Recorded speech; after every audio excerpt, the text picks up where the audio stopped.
प्रजातन्त्र जनताका लागि जनताले र जनताबाट नै शासन गर्ने प्रणाली हो। आज नेपालमा प्रजातन्त्र आएको 71 वर्ष पूरा भयो। प्रजातन्त्र प्राप्तिका 71 वर्षमा पनि हामी आधारभूत प्रश्नमै अल्मल्लिरहेका छौँ। जुन तह र तबकाका लागि प्रजातन्त्र आएको हो उनीहरूले यसको अनुभूत नै गर्न पाएका छैनन्। समानता र सहभागितामूलक लोकतन्त्रको दृष्टिमा हाम्रो प्रजातन्त्र निकै कमजोर छ। अझै सीमित वर्ग र परिवारले नै लोकतन्त्रको लाभ उठाइरहेका छन्। लोकतन्त्रमा राज्यमा नागरिकको बराबरी हिस्सेदारी हुन्छ भन्ने बुझे पनि सुर्खेतकी अस्मितावादीले हामी कहाँ लोकतन्त्र छ भनेर पत्याउन सकेकी छैनन्। सत्तामा पुग्ने तिनीहरू नै हुन् जोसँग पुँजी छ, हैन? अब जो गरिब छ, जो निमुखा छ, जो पिछडिएको छ, त्यो त सधैँभरि तल नै रहने हो। त्यो कारणले गर्दाखेरि अब प्रजातन्त्र आयो, हैन? देशमा प्रजातन्त्र आयो भन्छ, जनताको शासन, धेरै कुराहरू छन्। तर हामी चाहिँ अहिलेसम्म मान्छे हुनै नपाएको कारणले गर्दाखेरि अब कुन चाहिँ प्रजातन्त्रको कुरा गर्ने हो। हुन पनि समावेशिता र समानुपातिक प्रणाली उही हुने खाने वर्ग र आसेपासे पोस्ने प्रवृत्तिलाई नयाँ लिस्नो बनेको छ। निर्वाचन हार्ने भय बढ्ने बित्तिकै समानुपातिकबाट संसद छिर्ने र आरक्षण पनि सत्ताकै रैथानेले कब्जा गर्दा सधैँ किनारमा पारिएको समुदाय अहिले पनि उपेक्षामै परेको महसुस गरिरहेको छ। अझ लोकतन्त्र र समावेशीपनका नारा लगाउनेहरू नै अधिकार र स्रोत साधन आफै कब्जा गर्न अनेक हरकत गरिरहेको देख्दा तत्काल सुधारको आश गर्ने ठाउँ पनि देखिँदैन। प्रजातन्त्रको जुन ध्येय थियो त्यो भने अझै पनि पुरा हुन सकेको छैन। अझै पनि देशमा दण्डहीनता छ। वाक स्वतन्त्रता भए तापनि अझै पनि व्यक्तिहरू न्यायका लागि आवाज उठाउन सकिरहेको अवस्था छैन। बालबालिका लगायत पिछडिएको वर्ग महिलाहरूको अवस्था अझै पनि दयनीय छ। र अझै पनि के छ भने आधारभूत आवश्यकताको लागि पनि जनताहरू तर्सिरहेको अवस्था छ। हुन त 2007 सालमा ल्याएको प्रजातन्त्र अनेकन हन्डर ठक्कर खाएरै सही अहिलेसम्म सङ्घीय लोकतान्त्रिक गणतन्त्रका रूपमा परिष्कृत भइसकेको छ। तर शब्दमा परिवर्तन देखियो। शब्दलाई संस्कारमा ढाल्न व्यवस्थाका सञ्चालकहरू तयार छैनन्। यिनले लोकतन्त्र लोककै तहसम्म पुग्न दिएका छैनन्। सीमित वर्ग र परिवारले यसको लाभ उठाइरहेका छन्। लोकतन्त्र भन्ने बित्तिकै आवधिक निर्वाचनको कुरा आउँछ। राजनीतिक दलले कसरी नेतृत्व छान्छन् र कसरी उम्मेद्वार चुन्छन् त्यो हेरौँ। गएको मङ्सिर 10 देखि 14 सम्म एमाले महाधिवेशन गर्यो। तर एमालेमा नेतृत्व चयनको विषयलाई लिएर सामूहिक छलफल भएन। मौजुदा अध्यक्ष केपी शर्मा ओलीकै तजबिजमा नेतृत्व छानियो। उता माओवादीमा अध्यक्ष पुष्पकमल दाहालले त पहिला आफूले केन्द्रीय सदस्य चुने र त्यसपछि तिनै सदस्यहरूबाट आफूलाई अध्यक्ष चुन्न लगाए। नेतृत्वको यही प्रवृत्तिले लोकतन्त्रका प्रमुख वाहक शक्ति राजनीतिक दलकै लोकतान्त्रिकरण भएको छैन। अनि कसरी मौलाओस् लोकतन्त्र? लोकतन्त्रलाई प्रत्येक मान्छेले महसुस गर्ने गरेर त्यहाँसम्म पुर्याउने एउटा मेकानिजम पनि हुनु पर्यो। तपाईँले भने जस्तो त्यो प्रणाली जस्तो चुनावै लोकतान्त्रिक हुनुपर्छ होला। लोकतन्त्रभित्र भने चुनावै लोकतान्त्रिक हुनुपर्छ होला। लोकतन्त्रमा हामीले उठाउने उम्मेदवार छान्ने तरिकै लोकतन्त्र हुनुपर्छ होला, लोकतान्त्रिक हुनुपर्छ होला। अनि मात्र हामीले कल्पना गरेको मान्छे चाहिँ उसले पनि लोकतान्त्रिक आफूलाई लोकतन्त्र भनेर बनाउन सक्छ होला। अझ नियमित चुनाव समेत कहिले गर्ने र कहिले नगर्ने भनेरै रणाको मच्चाउले लोकतन्त्र पनि के लोकतन्त्र? प्रजातन्त्र स्थापना पछिका 7 दशक राजनीतिक अस्थिरतामै गुज्रिए। 2007 सालमा आएको प्रजातन्त्र 2017 सालमा खोसियो। त्यो फिर्ता पाउन 30 वर्ष सङ्घर्ष गर्नु पर्यो। 2046 सालमा ल्याएको बहुदल 2059 पुग्दा नपुग्दै धरापमा पर्यो। यसको प्रमुख कारण लोकतान्त्रिक प्रक्रियाभित्र छिर्ने तर परिणाम नस्वीकार्ने प्रवृत्ति थियो। 2048 काङ्ग्रेसले बहुमत ल्यायो। काङ्ग्रेसभित्रकै प्रतिपक्षले गिरिजाप्रसाद कोइरालाको नेतृत्व 5 वर्ष स्वीकार गर्न सकेनन्। 36 र 74 काङ्ग्रेस बाँडियो। 2074 एमाले ठुलो पार्टी बन्यो। माओवादीसँग एकता गरेर झन्डै 2/3 शक्ति बन्यो। त्यसबीच एकातिर अध्यक्ष केपी शर्मा ओली निरङ्कुश बन्ने प्रयास गरे। उनका समवयीहरूले उनको नेतृत्व स्वीकार गर्न पनि इन्कार गरे। प्रतिकार स्वरूप ओलीले संसद नै भङ्ग गरे। अर्को अस्थिरतामा मुलुक प्रवेश गर्यो। दलभित्रको यो चिन्तन लोकतन्त्रको राजमार्गमा सधैँ चुनौती बनेर तेर्सिएको छ। लोकतन्त्र मात्रै होइन, हामी त अहिले सङ्घीय गणतन्त्रमा छौँ। सङ्घीय गणतन्त्र भनेको सिंहदरबार गाउँमा पुग्यो। गाउँमा पनि होइन, प्रत्येक परिवारमा पुग्यो भन्ने हो नि त। गाउँको निर्माणमा, भोट दिने सवालमा, विकासमा, आर्थिक नीतिहरू बनाउने सवालमा एउटा परिवारको हरेक सदस्यले मत दिन पाउँछ भन्ने हो नि त गणतन्त्रको सारमर्म, लोकतन्त्रको सारमर्म। तर अहिले भइरहेछ के भन्दाखेरिमा राजनीतिक दलले त्यही मान्छेलाई फेरि माथि पुर्यायो जसले समाजमा समानता चाहँदैन। राजनीतिक दलले त्यही मान्छेलाई चाहिँ नेतृत्व सुम्प्यो जसले असमानता निरन्तर होस् भन्ने चाहन्छ। नेपाली लोकतन्त्रको सबैभन्दा ठूलो शत्रु अब कुनै निरङ्कुश वा हतियारधारी शक्ति नभई भ्रष्टाचार हुने देखिएको छ। ट्रान्सपरेन्सी इन्टरनेसनलले नेपाललाई संसारकै भ्रष्ट मुलुकहरूको सूचीमा राखेको छ। सुशासन सूचकमा नेपाल 117औं स्थानमा छ र केही वर्ष यता यसमा सुधारका कुनै सङ्केत देखिएका छैनन्। नेता, कर्मचारी र व्यापारी मिलेर नीति र कानुनमै चलखेल गरी राज्यको स्रोत साधन कब्जा गर्ने भयानक प्रवृत्ति मौलाएको छ।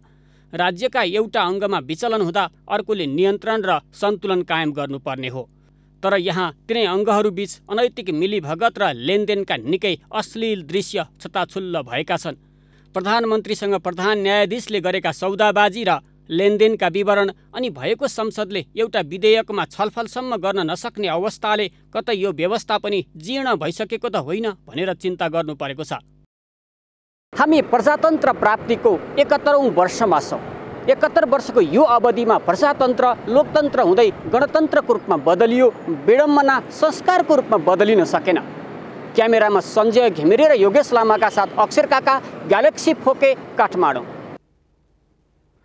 देशमा प्रजातन्त्रका लागि भएको 2007 सालको आन्दोलन देखेको पुस्ताले अझै पनि बेलाबखत सोही नाममा आन्दोलन देख्ने सुन्ने गरेका छन्। प्रजातन्त्र र अधिकारका नाममा पटक पटक आन्दोलन भए पनि अझै व्यवहारिक पक्ष कमजोर अवस्थामा रहेको अध्ययनले देखाएको छ।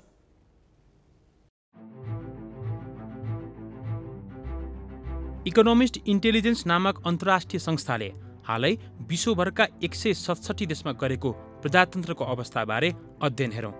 कुल 10 अङ्कमा जम्मा 4.41 अङ्क पाएको नेपाल 101औं स्थानमा छ। यो भनेको कमजोर प्रजातन्त्रको सूचक हो। जबकि विश्व वरीयतामा पहिलो स्थानमा रहेको नर्वेले पूर्ण प्रजातन्त्रको उपमा पाएको छ। उसले 9.75 अङ्क पाएको छ। अमेरिका 26औं स्थानमा छ। छिमेकी भारत 46 र श्रीलङ्का 67औं स्थानमा छ। अल्पसङ्ख्यकलाई दमन गरेको आरोप लागे पनि नेपालभन्दा केही उन्नत अवस्थामा रहेको बङ्गलादेश 75 अनि नेपाली भाषीमाथि दमन गरेर शरणार्थी बनाएको भुटान 81औं स्थानमा छन्। पाकिस्तान नेपालभन्दा केही तल 104औं स्थानमा छ। दक्षिण एसियाको अवस्था केलाउने हो भने नेपाल अफगानिस्तान र पाकिस्तानभन्दा मात्र उन्नत देखिन्छ। नेपालमा स्वतन्त्रता केही राम्रो भए पनि निर्वाचन प्रणाली, पछि परेका क्षेत्रको सहभागिता, राजनीतिक संस्कार लगायतका सूचक कमजोर छन्। यसैबीच हामीले देशका विभिन्न भागमा सोधेका छौँ, तपाईँले लोकतन्त्रको अनुभूति के कुरामा गर्नुभएको छ? प्रजातन्त्रलाई ठिक बाटोमा लैजाने संयन्त्र, ठिक बाटोमा लैजाने चाहिँ नै व्यवस्था चाहिँ त्यो चाहिँ पाउन सकेनौँ। जहाँ न्याय राजन शासन पछाडि प्रजातन्त्र आयो, त्यस प्रजातन्त्रले हामीलाई शिक्षाको अधिकार, स्वतन्त्रताको अधिकार र मानव अधिकारको सुनिश्चितता दिएको छ। यसो बोल्ने अधिकार त पायो, हाम्रा छोराछोरीहरू पढ्ने उ गर्ने मौका त पाएको छ, तर जति पाउनुपर्ने हो त्यो चाहिँ नेताबाट चाहिँ पाएको छैन। हिजो 7 सालमा नि उस्तै थिए, अहिले आएर यत्रो वर्ष 71 वर्षभन्दा बढी बित्दा पनि उनीहरूको अवस्था उस्तै छ। गरिबहरू गरिब नै भएका छन् र धनी झन् भएका छन्। हामी गरिब सधैँ ढुङ्गो माटोमा खेलेर खाने, हामी गरिबलाई लोकतन्त्र आए पनि केही प्रभाव परेकै छैन, केही फरकै भएको छैन। लोकतन्त्र आउनु भनेको कागलाई बेल पाक्नु जस्तै हो, हामी दुखीलाई दुखी नै हो जतिखेर नि।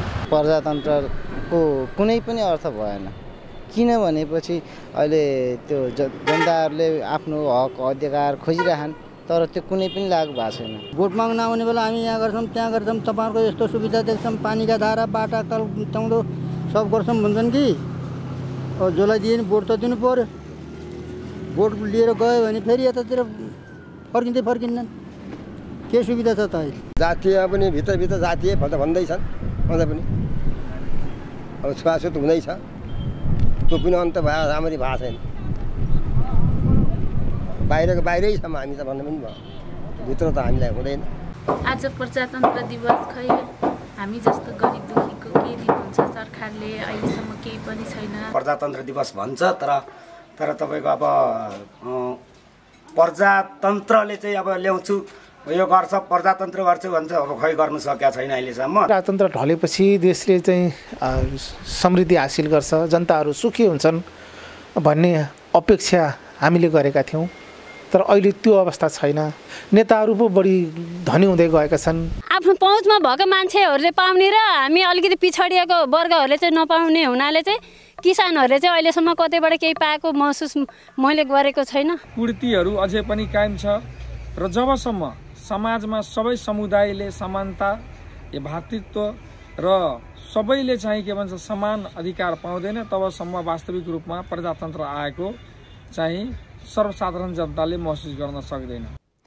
आज 72औं प्रजातन्त्र दिवस 104 वर्षे राणा शासन विरुद्धको सङ्घर्षले सफलता प्राप्त गरेको दिन। प्रजातन्त्रपछि संविधान र शासन व्यवस्थामा त परिवर्तन भयो, तर प्रजातन्त्र पुनर्स्थापना र त्यस यताका आन्दोलनमा होमिएका व्यक्तिको जीवन भने दयनीय छ। झापा र इलामको सीमावर्ती बस्ती अर्जुनधारा नगरपालिका खोदुनाबारीका मान कुमार तामाङ झापा विद्रोहका योद्धा हुन्। तामाङले नेकपा एमालेका अध्यक्ष एवं पूर्व प्रधानमन्त्री केपी शर्मा ओलीसँगै 17 वर्ष जेल जीवन बिताएका छन्। तत्कालीन शासन पद्धति र शासकको प्रवृत्ति विरुद्ध लड्दै गर्दा तामाङले राधाकृष्ण मैनाली, सीपी मैनाली, ओली लगायतका कम्युनिस्ट नेताको नीतिको निर्देशनमा रहेर काम गरे। घर परिवार बालबच्चा छाडेर 2027 सालमा भूमिगत युद्ध लडेका उनी 29 सालमा पक्राउ परे। झापा आन्दोलनमा भूमिगत हिँड्दा 29 सालमा पक्राउ परे जयपुरमा। त्यहाँदेखि जेल परेपछि जेलभन्दा पनि थाना कस्टडीबाट इलाम चलन गर्यो। अब अरू 3जना जेलबाट, हामी 3जना चाहिँ कस्टडीबाट इलाम सरुवा गऱ्यो। सरुवा गर्दाखेरि 5जना साथीहरू सुखानीमा मारे पञ्चायत व्यवस्थाले। म एउटालाई इलाम पुर्यायो। युवा उमेर कम्युनिस्ट पार्टीको मलजल र समाज परिवर्तनको सङ्घर्षमा खर्चेका तामाङ यति बेला सुकुम्बासी सरहको जीवन बाँचिरहेका छन्। उमेरले 78 वर्ष पुगेका उनी अर्जुनधारा स्थित नेते खोलाको छेउमा 5 कट्ठा ऐलानी जग्गामा बसेका छन्। आफ्नो जीवनको ठूलो हिस्सा आन्दोलन र जेलमा बिताएका तामाङको जीवन कष्टकर छ। यो देशलाई परिवर्तन पञ्चायत कालदेखिको पञ्चायत व्यवस्था फ्याँक्नु, हरेक गर्नु र देशको राम्रो भविष्य होला, दुःख गर्नेको राम्रो, जनताले पार्टीले सरकारले हेर्ला भन्ने आशा गरिएको थियो, तर त्यो आशा निराशा भएको छ। जस्तोसुकै दुःख गरेर जस्तोसुकै व्यवस्था ल्याए पनि एउटा किम्वदन्ती जस्तो हात्ती आयो फुस्छ भने जस्तो अवस्था देखा परिरहेको छ। व्यवस्थासँग अवस्था परिवर्तनको सङ्घर्षमा अग्रमोर्चामा खटिएका तामाङलाई अहिले 2 छाक टार्न समेत धौधौ छ। पुरानो कच्ची घरमा श्रीमती सहित बस्दै आएका उनी कहिले खोलामा बालुवा चाल्छन् त कहिले ढुङ्गा थुपारेर बेच्ने गर्छन्। कहिले बाँसका चोयाबाट सामग्री बनाएर जसोतसो गुजारा चलाउँछन्। 2.5 दशक अघि बनाएको काठको सानो टाँडे घर जीर्ण भइसकेको छ। पानी पर्दा चोइन्छ, हिउँदमा चिसोको सिरेटो भित्रै छिर्छ। देश परिवर्तनको खातिर जीवनको धेरै समय खर्चिएका मानकुमारको जीवन भने जीर्ण घरमा जेन तेन चलेको छ। ग्यालेक्सी फोकेका लागि झापाबाट नारायण अर्यालको रिपोर्ट। यति हुँदाहुँदै पनि लोकतन्त्रको विकल्प भनेको अझ सुदृढ लोकतन्त्र नै हो, जसले विधिको शासन स्थापना गरोस्। यसका निम्ति लोकतन्त्रका वाहक शक्तिहरूमा लोकतान्त्रिक आचरण र व्यवहार भए पुग्छ। यसले मात्र लोकतन्त्रलाई सबल र दीर्घजीवी बनाउन सक्छ।